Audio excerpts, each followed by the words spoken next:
memorizar los nombres de las obras. Rebote, Aarón.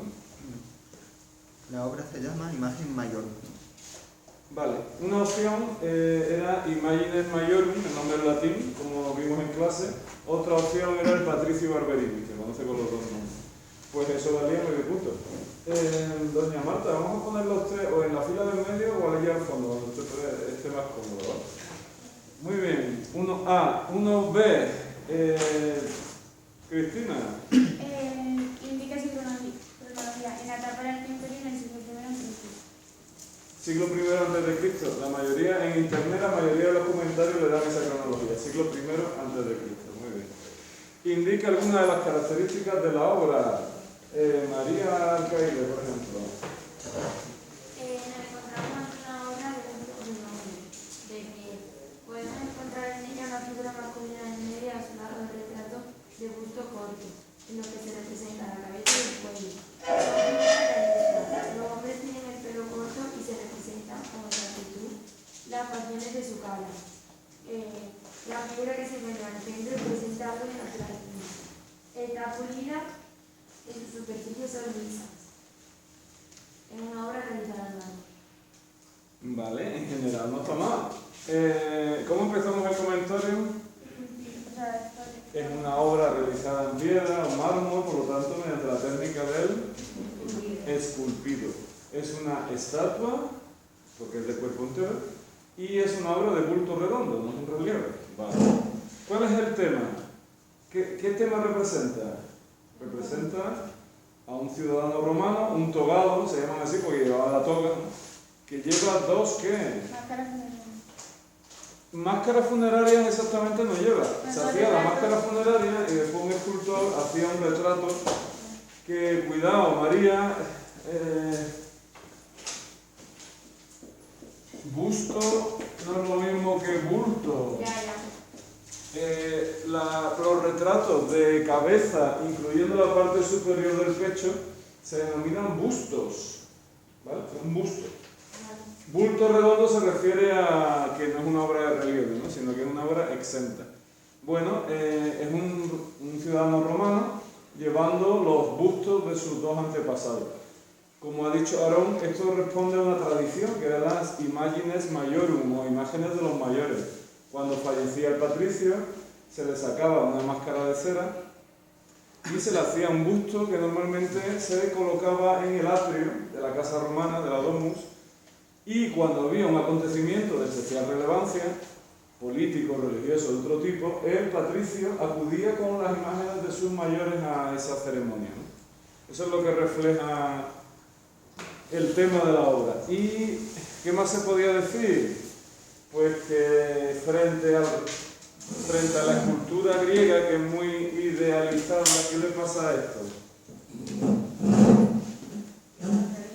Que es un tipo de retrato realista. Se representan las arrugas, se representa la calvicie, se representan los defectos del cuerpo humano. Frente a una escultura griega muy idealizada, los romanos desarrollan un retrato muy realista, basado en esas máscaras funerarias que se adaptaban, ¿no? Ese es el tema.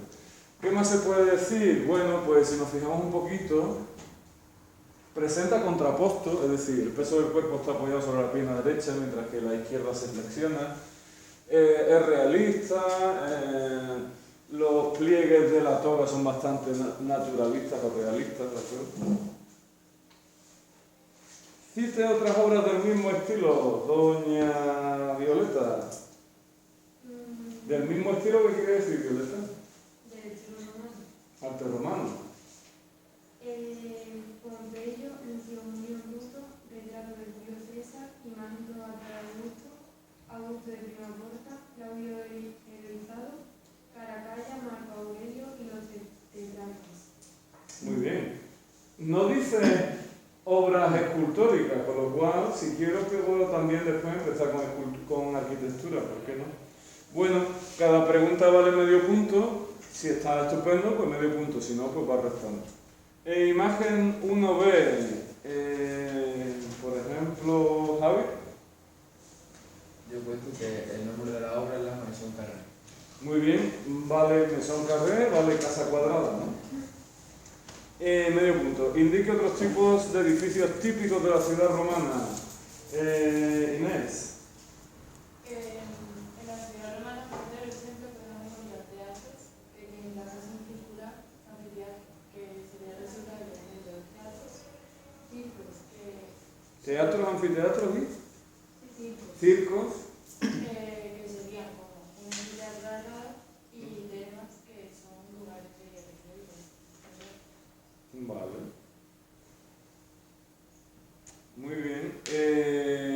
También se podían encontrar basílicas, por ejemplo, como la de Magencio, termas, como la de Caracalla, lógicamente domus, villa romana de nobles, insulae o bloques de vivienda en altura, el foro o esa plaza pública que se abre donde se cruzan el Cardo y el Decumano, ¿no?, en el centro de la ciudad.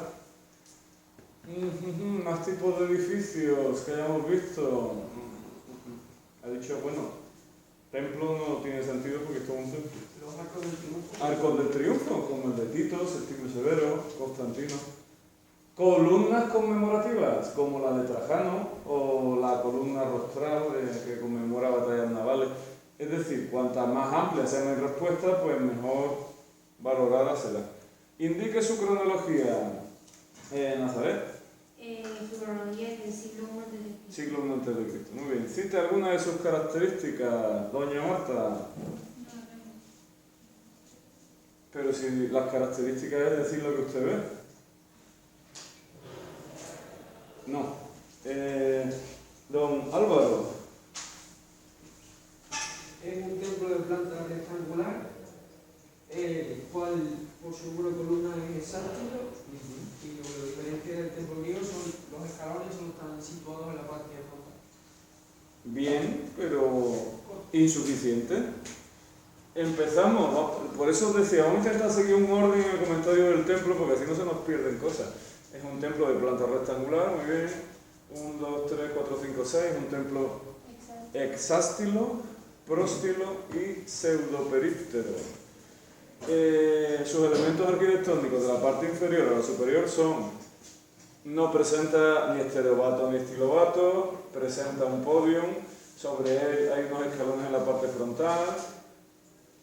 Como elementos sustentantes utiliza columnas que tienen basa, fuste aparentemente liso y capitel de orden corintio, arquitrabe. No se aprecia bien, pero sabemos que está dividido en 3 bandas horizontales, friso liso y una cornisa con un frontón. Bueno, ahí está en Nimes, en Francia, ¿no? Aquí se ha colado una pregunta, que esta no es. Fue la cristianización de la basílica, que eran 6 puntos, ¿no? Sí. Vale. Primero, hay que hablar del contexto histórico. ¿De qué contexto histórico hablo de la basílica paleocristiana? ¿Quién me lo dice? Venga, piensa en ello. Bueno, las catacumbas podría ser parte del tema. Contexto histórico de arte paleocristiano, ¿quién me lo cuenta?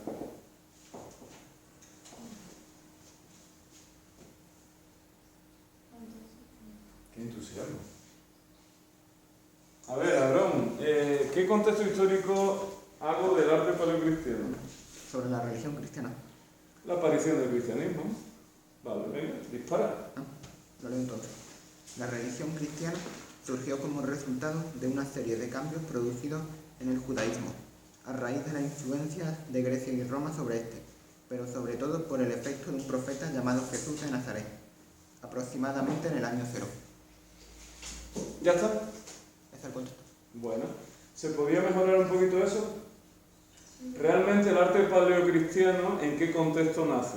Cuando nace Cristo.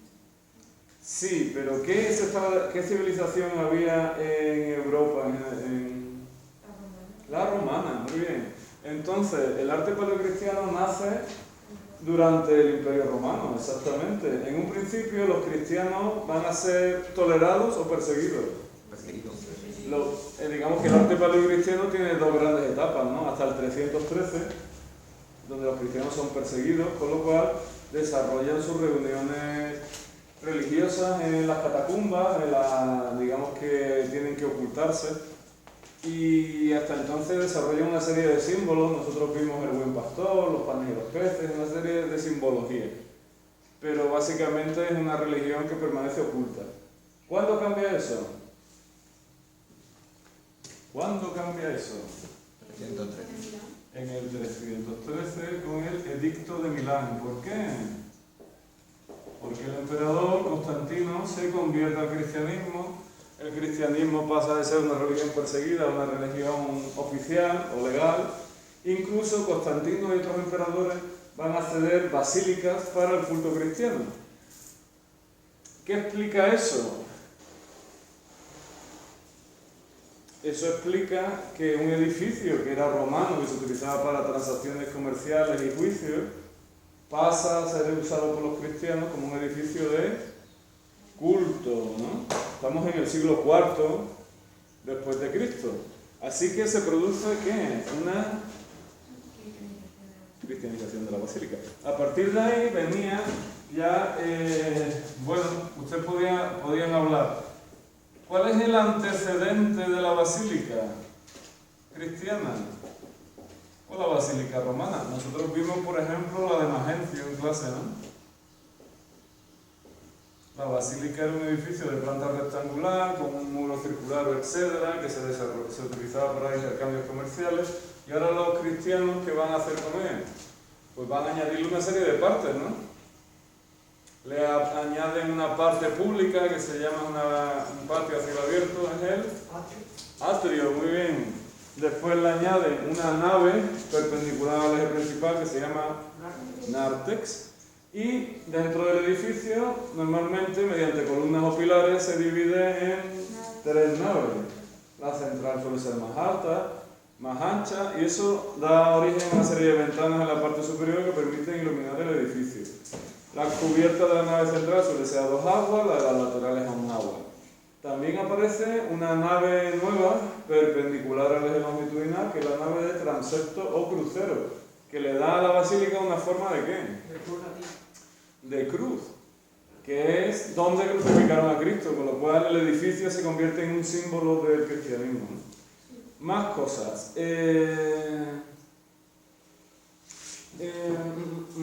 En las basílicas primitivas había una estructura que separaba la parte de la cabecera del resto de la iglesia, que se llamaba iconostasis, que eso con el tiempo ha desaparecido. Había un banco corrido en el ábside, ¿no? Y normalmente había una cripta con los restos del santo, de los santos a los que estaba dedicada la iglesia. ¿Qué más? Había una parte también dedicada en un principio a las mujeres, que eran los pasillos laterales de las naves laterales, el gineceo o matronium. ¿Y qué más? Y el baptisterio se hacía como un edificio separado, no estaba integrado todavía dentro de la iglesia. Ejemplos: San Juan de Letrán, Santa María la Mayor en Roma, Santa Sabina, Santa... no me acuerdo de mí. Por lo menos esas 3 me acuerdo ahora mismo, no me acuerdo de más ejemplos.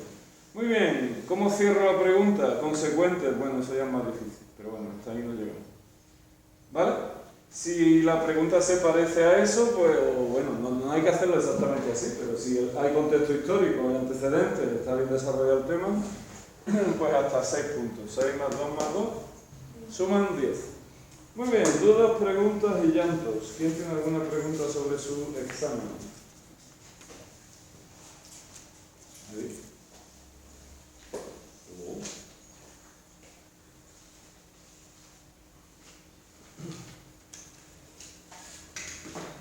Yo tengo que apuntar los márgenes,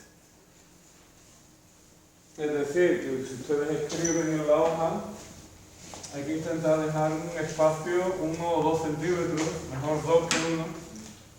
Intentar escribir en la hoja y dejar aquí un espacio, ¿vale? Más cosas que tengo apuntado. Los nombres de las obras se subrayan los entre comillas.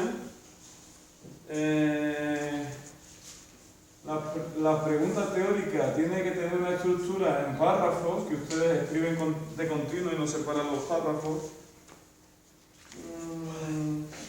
Y ya está.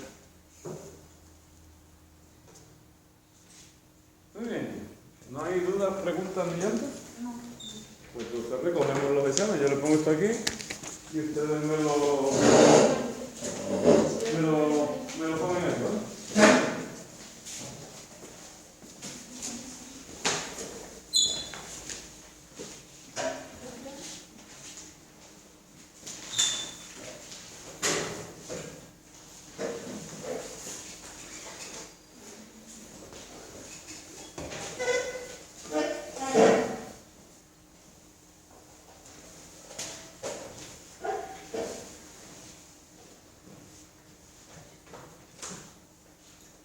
Bueno, pues ¿quieren ustedes ver las notas del trimestre?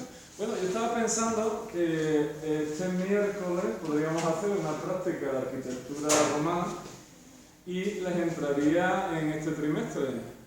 O no quiere, ponen ustedes unas caras muy raras. No quieren. Hay un examen de historia en el colegio. Ah, sí, pero se supone que la arquitectura romana ya se la han estudiado, ¿no? ¿O no? Sí, Bueno, pues lo hacemos el viernes, ¿o qué? ¿El viernes que veníamos? Pasa que el miércoles, si la hacía el miércoles, le podía entrar para el jueves para la evaluación. Si la hacemos el viernes, lógicamente ya para el trimestre siguiente. Vamos, a mí me da igual, yo por ustedes. Yo prisa no tengo. Yo puedo para el miércoles. ¿Perdón? Yo puedo ir para el miércoles. Un momentito. Que por mí para el miércoles. ¿A usted le interesa el miércoles lo que digan los demás? Vamos a ver, se supone que ya lo voy a estudiar y repasarlo un poquillo. ¿Miércoles, viernes o martes de la semana que viene? Son las tres opciones que tenemos. ¿Qué prefieren ustedes? Yo prefiero ver. ¿Viernes a la 1? Bueno, hacemos una cosa, votamos y lo que salga sale. ¿Les parece a ustedes bien? Tenemos... Sería la práctica 3, sería la arquitectura romana. Tenemos dos opciones. Una es este miércoles, que yo no sé ya en qué día estamos. ¿Estamos a? Sería 16. Estamos a 14, 15, Estamos 14, 15, 16, pues sería 16 del 12. O bien el viernes 18, o bien el martes 22. Son las opciones que nos quedan, ¿no? ¿O qué? Otra opción no nos queda, porque ya sería... ¿De cultura o de arquitectura? Arquitectura romana, 16, 18, 22. Hombre, yo pienso que ya se la han estudiado ustedes hace poco, ¿no? Se lo repasan un poquito y nos la quitamos. Si la dejamos para después de Navidad, yo creo que va a ser hasta peor, ¿no? Es mejor ahora, ¿no? Pues venga, vamos a votar. ¿Quién quiere el 16? 1, 2. 2 votos. Me quedo con ¿Quién? Bueno, a lo mejor las otras tienen menos votos. ¿Quién quiere el 18? 1, 2, 3, 4, 5. ¿Y quién quiere el 22? Que es un día muy bonito para hacer una práctica. Nadie.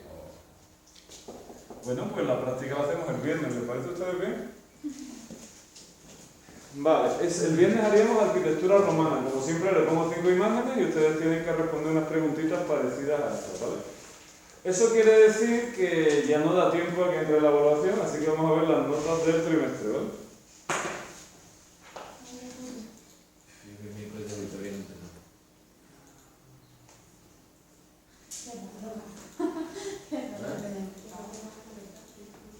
Mañana. Porque el viernes. Hoy tengo que ir a la...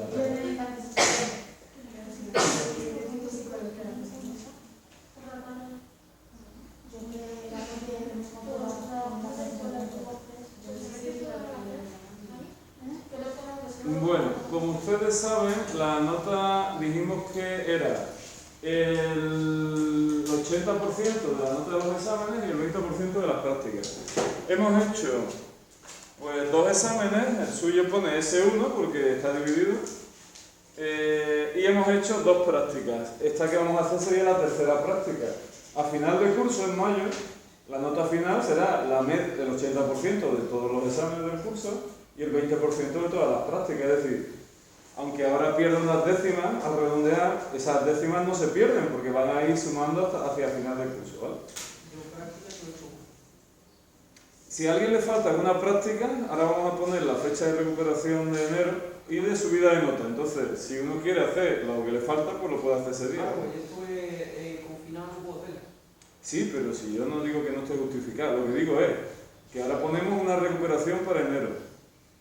Y el que quiera, tenga alguna cosa pendiente, pues la puede hacer ese día o presentarse a subir nota, ¿vale? Ahora hablamos de eso. Bueno, pues vamos allá. En el caso de María, pues estas son sus notas de exámenes y sus notas de sus prácticas. Su nota sería un 4,86, siguiendo esos criterios, pues un 5. Ana Inés 5,33, pues un 5. Violeta un 7,02, pues esto puede haber errores, así que les recomiendo que sumen, hagan sus cálculos. Violeta tiene un 5 y un 8,2, y un 8,2 y un 9,2 en las prácticas, pues 7,02. Marta tiene un 6,2 y un 6,2 los exámenes, parece que saca siempre un 6,2. Y las prácticas tienen un 3,6 y un 3,7, parece que también saca la misma nota de las prácticas, pues tiene un 5,69. Mercedes no está, pues nada. Aarón tiene un 9,5 y un 8,3 en los exámenes, y un 7,5 y un 7 en las prácticas, pues un 8,57, pues un 9. Maribel tiene un 5 con... a ver. 5,3 y 3,2 en los exámenes, y 5 y 2,5. Eso es un 4,15, pues tiene un 4. Javier tiene un 7,6 y un 8,5 en los exámenes, 9,3, 8,5 en las prácticas, pues 8,22, de momento un 8. Cristina tiene un 6,5 y un 2, 5,5, 5,7, 4,5, pues en principio un 4. Nazaret 8, 5,2, 8,7, 7, pues 6,85, un 7. Álvaro 7,5, 7 y 5,7, le faltaría una práctica, no le perjudica, pero si la puede hacer en enero, pues muy bien. 6,94, un 7. Y ya está, porque estos ya son del otro grupo, ¿vale?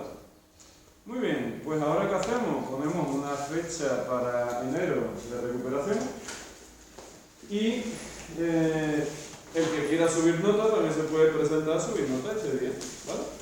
¿Pero que tenemos que recuperar todo? Sí. Bueno, todo es tema Grecia, Roma y paleocristiano. Realmente son dos temas en medio.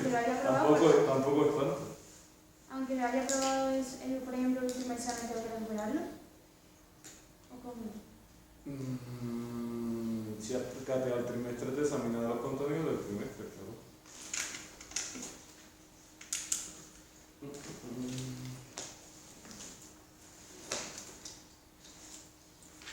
Por ejemplo, si alguien se va a examinar a final de curso, va arrastrando contenido.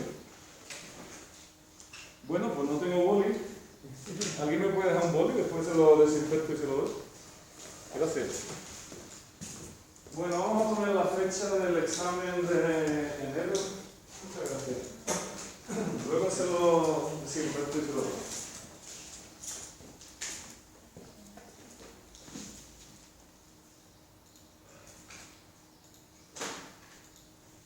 El otro grupo, creo que ya ha puesto la fecha de enero.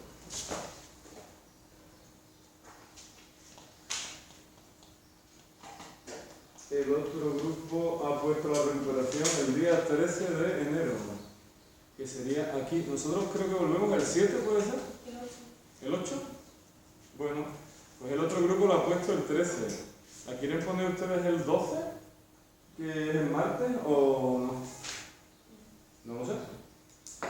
Vamos a poner varias opciones en la pizarra y ustedes votan, ¿vale?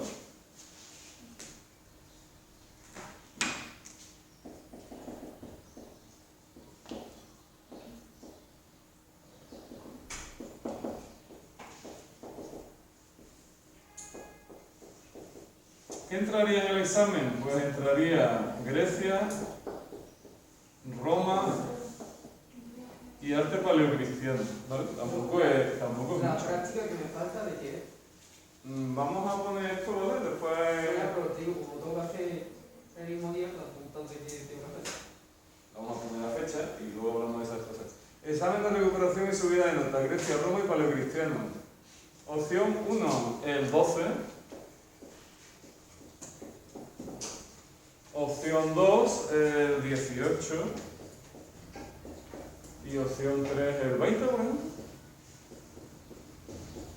¿Sí? ¿Les parece a ustedes? ¿O el viernes que vuelvan? ¿O no? Pues venga, ¿quién quiere el examen el 12? Un voto. ¿Quién quiere el examen el 18? 0 votos. ¿Quién quiere el examen el 20? 1, 2, 3, pues va a ganar 20. No, por favor. Bueno, esto es así, hay que votarlo y lo que sale puede salir. Historia del arte S1, recuperación más subida de nota, hemos puesto el 20 de enero. Ya con el otro grupo he puesto los exámenes del trimestre siguiente, así que si quieren ustedes procedemos a ponerlo. Uno puede ser a 1 de febrero y otro a 1 de marzo. Así que, si tienen ustedes ahí la lista de los días que vienen, la primera semana de febrero, ¿qué día viene? ¿Tenemos alguien tiene la chuleta por ahí?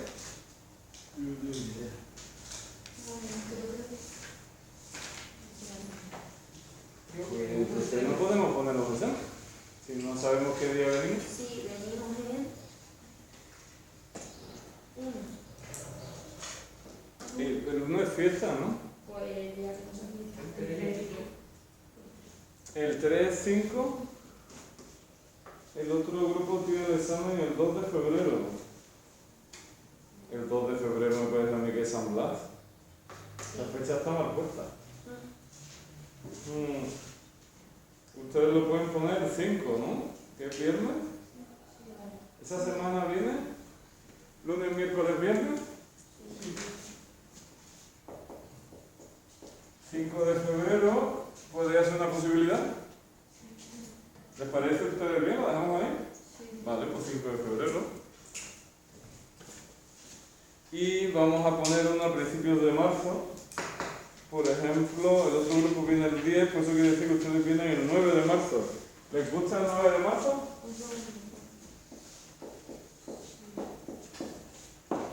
Bueno, todo esto suponiendo que sigamos dando clases, que se supone que sí.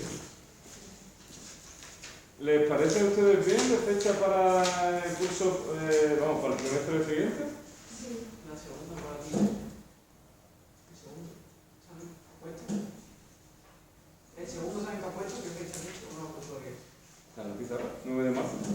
Que si les parece bien, que yo, no sé, si no les parece bien lo cambiamos. Muy bien, entonces tendríamos el examen 3, sería el 5 de febrero. Y el examen 4 sería el 9 de marzo. ¿Qué entraría en el examen 3? Pues bizantino, que se ha quedado por ahí aparcado, hispano-musulmán seguro, ¿no? Bizantino, hispano-musulmán y no sé si arquitectura románica, bueno, ya lo veremos, ¿no? Vale. Muy bien, más cosas. La pregunta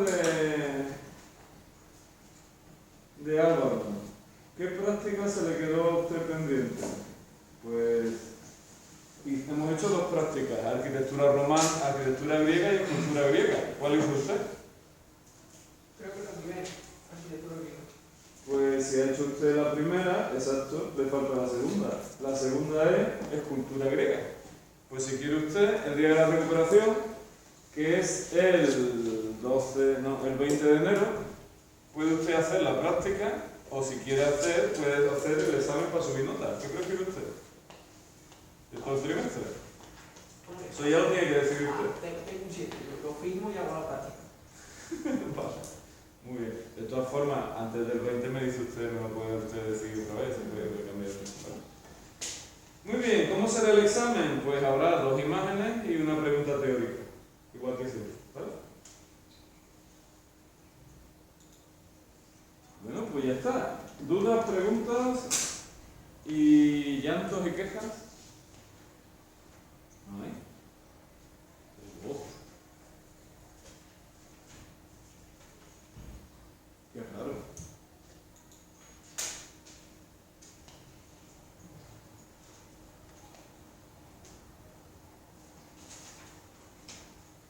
las notas de este examen han sido muy bajas, ¿no? ¿Qué es lo que ha pasado? 2, 4, 6, 5, 6, 7, 3, 7, 5.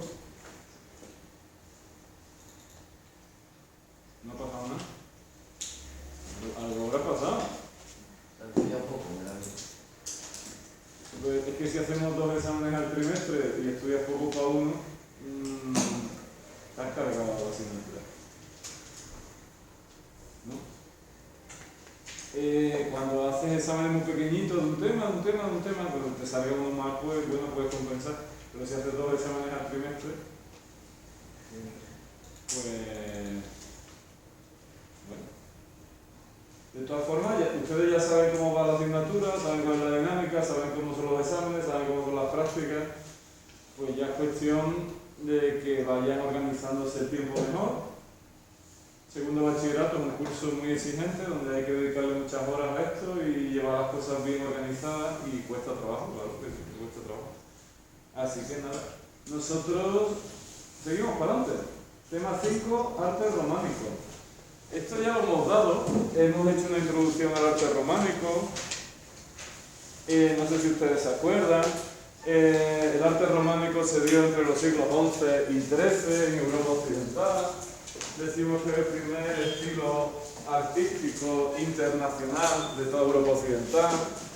Tiene como antecedentes el arte románico y otros muchos.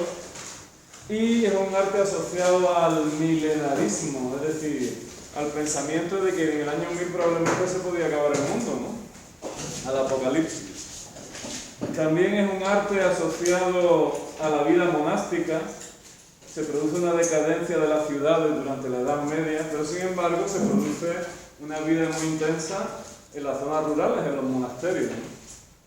Y por otro lado, como dice también el texto, es la época de las peregrinaciones, en las que las peregrinaciones a Santiago, a Roma, a Jerusalén, pues van a difundir el estilo románico por todas ellas. Bueno, esto ya lo hemos visto, esta introducción al románico ya la hemos hecho. Y estuvimos viendo la arquitectura románica. Si se ven ustedes el vídeo de la semana pasada, hicimos un recorrido por Europa. Hablamos del románico en Francia, el románico en Alemania, en Italia. Esto no lo vieron ustedes porque no estaban aquí, pero está el vídeo colgado en internet, ¿de acuerdo? Así que se lo miran ustedes. Básicamente la iglesia románica tiene planta de cruz latina, tiene 3 o 5 naves, desarrolla un nuevo elemento que es un pasillo que circula por detrás del altar mayor, que se llama girola o deambulatorio. Normalmente tiene nave de transepto crucero, tiene un ábside. No todas las iglesias son iguales. Esta, por ejemplo, tiene 1, 2, 3 naves y cada nave termina en un ábside. Presenta también transepto crucero. Sin embargo, esta iglesia, por ejemplo, San Martín de Fromista, ¿presenta transepto crucero? No, no se manifiesta al exterior, y después tiene 3 naves que terminan en 3 ábsides, pilares cruciformes con forma de cruz, unas torres circulares en los pies. Vale. Después, que digamos que la iglesia románica suele presentar planta de cruz latina, no quiere decir que, hombre, algunas hay que tienen planta de cruz griega, de clara inspiración bizantina. También hablamos del monasterio, que tiene una serie de partes características, ¿no? También hay arquitectura civil, como por ejemplo este palacio, o esta iglesia.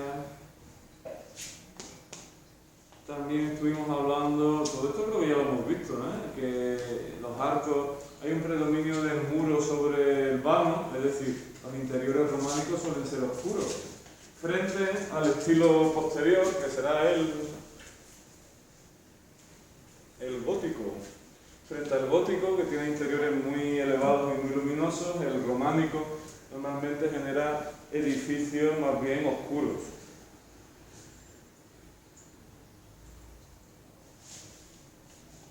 El elemento sustentante por excelencia de la iglesia románica suele ser el pilar, que tiene forma de cruz, así que se suele llamar pilar cruciforme.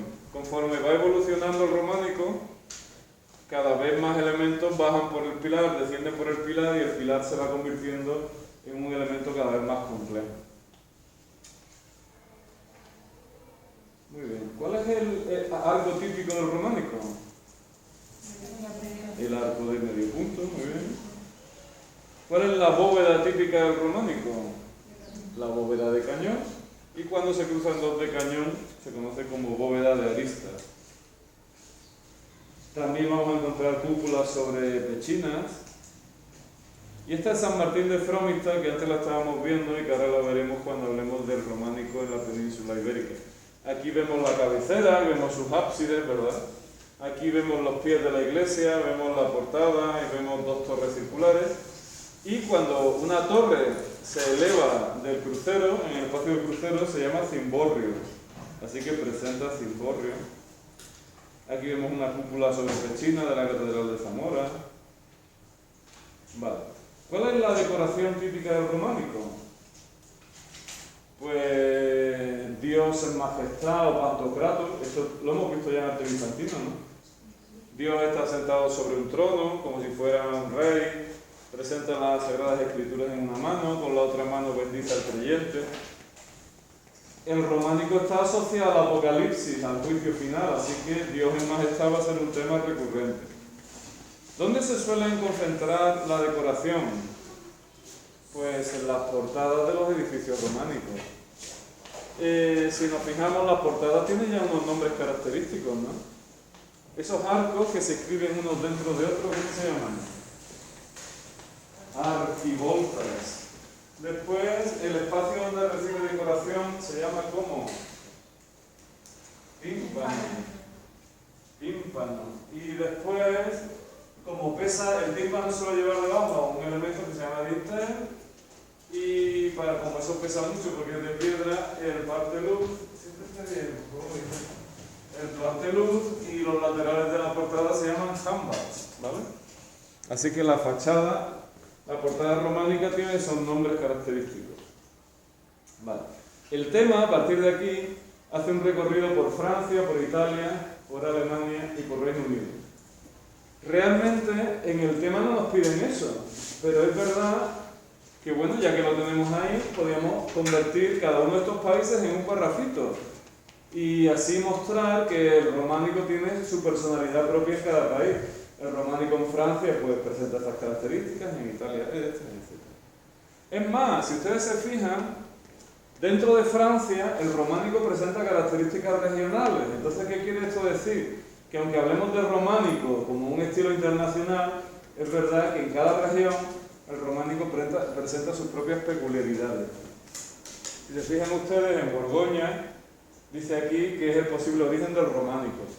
Así que encontramos los edificios más antiguos. En Normandía, como dice el texto, se dan cubiertas de madera. En el suroeste se da un románico con algunas influencias bizantinas. En Provenza, influencias clásicas o románicas, griegas y romanas. Es decir, que ni siquiera hay una uniformidad absoluta dentro de un país. En Borgoña, por ejemplo, destaca la abadía de Cluny. Esta abadía desapareció. Después de la Revolución Francesa la destruyeron los revolucionarios. Pero como vemos aquí, presenta dos torres en los pies. ¿Cuántas naves tenía? Una iglesia que presentaba 5 naves, la central más ancha, 2 naves de transepto, y va a ser modelo para muchas iglesias en Europa. Aquí vemos Santa María de Becelay. ¿Qué estamos viendo? ¿Cómo se llama eso? Nazaret. Arco de medio punto, muy bien. Y un arco de medio punto detrás de otro arco de medio punto es una bóveda. Estamos viendo una bóveda de cañón reforzada ¿con qué? Esos arcos que refuerzan la bóveda se llaman... ¿Los han mirado ustedes el vídeo? ¿Las bóvedas de piedra pesan mucho o poco? Pesan mucho, entonces se corría el riesgo de que se colapsaran, ¿no? Y se derrumbaran. Así que hay que reforzarlas. ¿Cómo se pueden reforzar? Pues se ponen estos arcos que lo que hacen es fajar con J la bóveda. La faja es lo que se pone uno en la cintura cuando tiene dolor de espalda, ¿no? O cuando va a levantar un peso se pone una faja, ¿no? ¿Qué es lo que hacen esos arcos? Fajar la bóveda. Por eso se llaman arcos fajones. ¿Sí o no? No dicen ustedes nada, están como en otro mundo. Arcos fajones. Esos arcos que fajan la bóveda y que son bícromos son arcos fajones. Después vemos que la iglesia tiene ¿cuántas naves? Por lo menos tiene 3 naves, ¿no? Se aprecia que se separan mediante ¿qué? Mediante pilares cruciformes. ¿Y qué estamos viendo? Una sucesión de ¿qué? De arcos de medio punto que separan las 3 naves. La nave central tiene ventanas aquí. ¿Eso qué quiere decir? Que es más alta que las naves laterales, si no, no se podrían abrir las ventanas. Y lógicamente no se aprecia, pero será más ancha. Sin embargo, en la cabecera veo algo raro. ¿Qué estoy viendo ahí? ¿Pero qué se ve ahí? Se ve mucha luz. ¿Cómo son las iglesias románicas? ¿Son oscuras o luminosas? Oscuras. ¿Qué está pasando? Que tiene una brújula. Pues que a veces las iglesias se paraba su construcción y cuando se volvía a reanudar años más tarde, el estilo arquitectónico imperante era otro. Así que esto es una iglesia que empieza a ser una iglesia románica, pero esta cabecera no es románica, es una cabecera. ¿Cuál es el estilo siguiente románico? Gótica, ¿de acuerdo? Bueno, veo que están ustedes muy despistadillos. Aquí tenemos la Catedral de San Esteban en Caen. ¿Qué vemos? Pues 2 grandes torres en la fachada.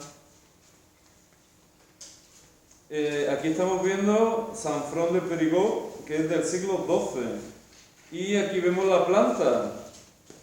¿Qué tipo de planta tiene San Front de Périgord? Una planta de cruz griega, lo cual no es lo común. Pero hemos dicho que hay regiones de Francia de influencia bizantina. La cruz griega con una cúpula en el crucero y en cada uno de los brazos es muy parecido a San Marcos de Venecia, las iglesias de los Santos Apóstoles de Constantinopla. Es decir, estamos viendo un románico de influencias bizantinas. Y estamos viendo cúpulas sobre... ¿Cómo se llama eso? Pechinas, muy bien. Esta es la Catedral de Angulema. ¿Cuántas naves tiene? Tiene una sola, una única nave. Pero tiene esas cúpulas sobre pechinas de influencia bizantina. ¿Vale? Aquí vemos la Catedral de Angulema. Este sería el interior y la planta. Y este sería la fachada.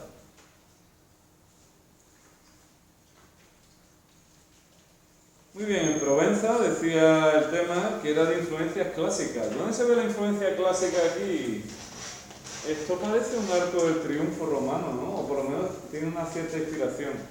Como estamos viendo, es una portada que presenta, ¿cómo se llama esto?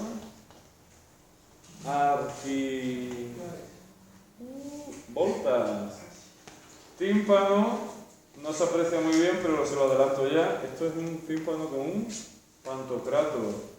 Un dintel, un partelur, las jambas, esto lo veremos en escultura. Es una fachada muy clásica, se parece a los arcos de triunfo romano. Bueno, ¿qué ocurre? Que cuando hay iglesias que están en vías de peregrinación, por ejemplo, la zona de peregrinación a Santiago de Compostela, las iglesias ¿cómo son? ¿Pequeñitas o deben de ser grandes? Tienen que ser grandes porque pasan miles y miles de peregrinos a lo largo del año, por lo cual se demandan iglesias de gran tamaño. Muchas veces incluso los peregrinos hacían noche en las naves laterales de la iglesia. Así que necesitamos iglesias grandes. Esto es San Saturnino de Toulouse. Y es importante, ¿por qué? Porque la iglesia de Santiago de Compostela se inspira en la iglesia de San Saturnino de Toulouse. Se llama iglesias de peregrinación. ¿Qué quiere decir? Pues que están en las grandes rutas de peregrinación y son templos de grandes dimensiones. ¿Cómo es San Saturnino de Toulouse? 1, 2, 3, 4, 5. Es una iglesia de 5 naves de planta de cruz latina, que presenta una nave de transepto o crucero, que presenta girola o deambulatorio, tiene su cabecera en forma de ábside y tiene unos ábsides más pequeños. Esos ábsides más pequeños a veces se llaman absidiolos, ábsides pequeños. La nave de transepto crucero también presenta ábsides, ¿vale? ¿Cuáles son los elementos sustentantes? Se intuyen. Son pilares cruciformes. ¿Qué tipo de cubierta tiene la nave central? ¿Qué serán estas dos rayitas que se ven ahí? A veces las cubiertas se representan en la planta para que tengamos una idea de cómo son las cubiertas. Aquí estamos viendo estos arcos, ¿cómo se llaman? ¿Arcos? Sí, pero son arcos, estos son los arcos fajones que están fajando la bóveda. Así que, ¿cómo será la cubierta de aquí? La bóveda de cañón y las naves laterales. Bóvedas de aristas, donde se cruzan dos bóvedas de cañón. ¿Por qué los muros son más gruesos aquí? ¿Por qué serán más gruesos los muros? Porque son más gruesos. ¿Por qué se hace un muro más grueso? Para soportar más peso. ¿Y por qué? ¿Qué tendrá la iglesia ahí entonces? Dos torres. Exacto, dos torres. Bueno, aquí vemos el interior de la iglesia a la izquierda. Esta imagen ya la hemos visto. La iglesia a la izquierda es en Saturnino de Toulouse. ¿Qué veo? Una sucesión de arcos de medio punto sostenidos sobre pilares cruciformes. Y la nave central, bueno, una nave lateral, una nave central, no veo la otra, pero suelen ser simétricas, ¿no? Tres naves, bueno, en realidad no son tres naves, son 5. Y ahí no se ve. La nave central está cubierta, ¿por qué?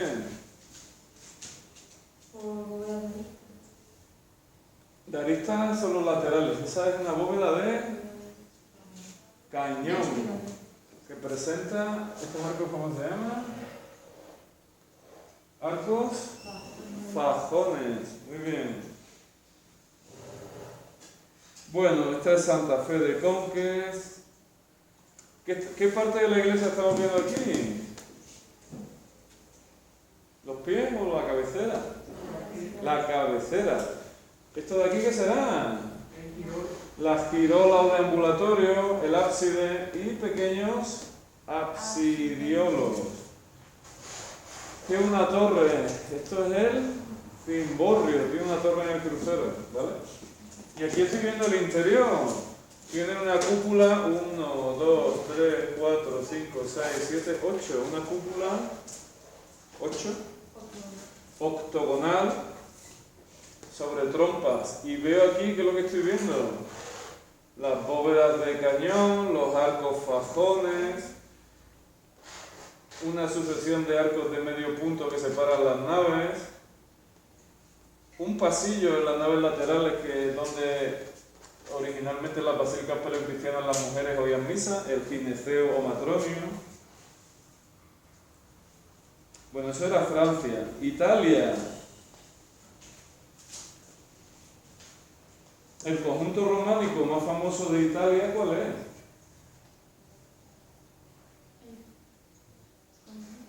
El conjunto románico más famoso de Italia, ¿cuál es? El conjunto de Pisa. No sé si a ustedes les suena o han estado en Pisa. En Pisa tenemos una catedral o iglesia de gran tamaño,